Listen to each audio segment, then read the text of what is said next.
Ontem aconteceria o segundo debate entre Joe Biden e Donald Trump, mas o presidente se recusou a participar depois que a comissão de debates resolveu transformar o evento em um encontro virtual. Essa mudança aconteceu depois que o próprio presidente contraiu a Covid-19.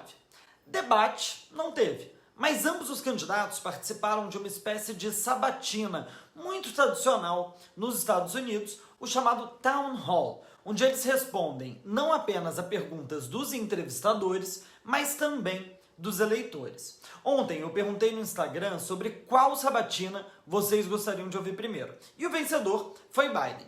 Mas como eu sou muito legal e como a minha mãe queria muito saber da sabatina do Trump e, convenhamos, não é bom desrespeitar a mãe, eu resolvi assistir as duas sabatinas e fazer um vídeo sobre os melhores momentos de cada uma. Bora ver?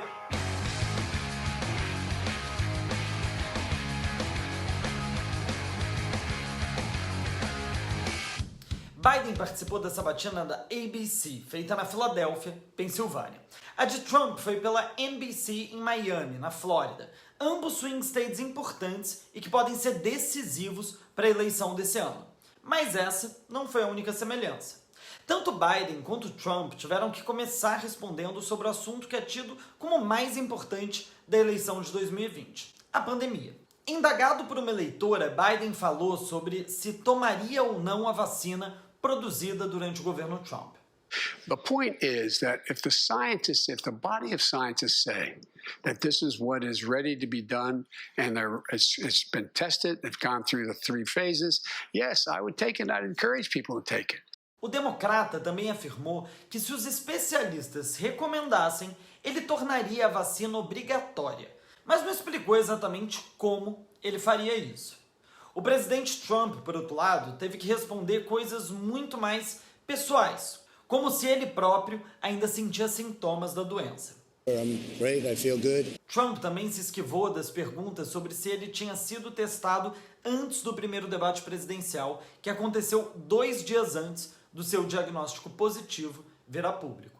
Did you take a test on the day of the debate, I guess is the bottom line. I probably did, and I took a test the day before and the day before, and I was always in great shape. O republicano também voltou a afirmar que não acredita que o uso de máscaras seja de fato efetivo no combate à doença. Outro tema central da eleição de novembro foi abordado em ambas as sabatinas: o racismo e a violência policial. Biden foi perguntado sobre a Crime Bill, lei de 1994, da sua autoria, que é vista como uma das maiores responsáveis pelo encarceramento em massa nos Estados Unidos. Encarceramento esse que é desproporcionalmente negro e latino.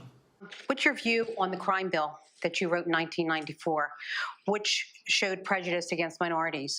Where do you stand today on that? O ex-vice-presidente afirmou que ninguém deveria ser preso por consumir drogas, mas reafirmou que não defende que as polícias deveriam sofrer cortes no orçamento. I don't believe anybody should be going to jail for drug use. Já Donald Trump foi novamente perguntado sobre grupos supremacistas brancos e dessa vez respondeu.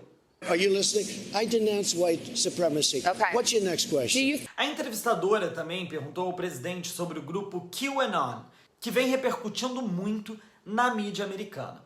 Eles defendem uma teoria da conspiração na qual democratas, artistas e membros da mídia seriam pedófilos e traficantes sexuais que tomam sangue de crianças e, secretamente, dominam o mundo.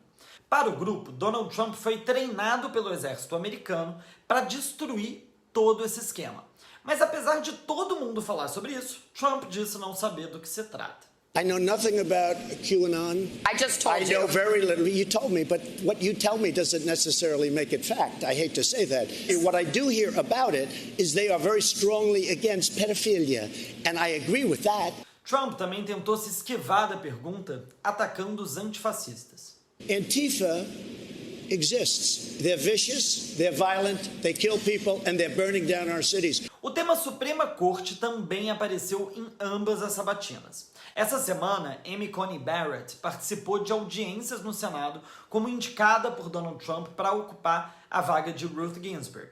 Biden, mais uma vez, afirmou que o próximo presidente deveria escolher o substituto ou substituta para a cadeira de Ginsburg. Mas George Stephanopoulos, o entrevistador, o questionou. And The president's president for all 4 years, isn't he? E esse foi o mesmo questionamento de Trump. The president is put there for 4 years, not for 3 years. Joe Biden foi perguntado se ele cogitaria adicionar novos juízes à Suprema Corte caso Amy Coney Barrett tomasse posse.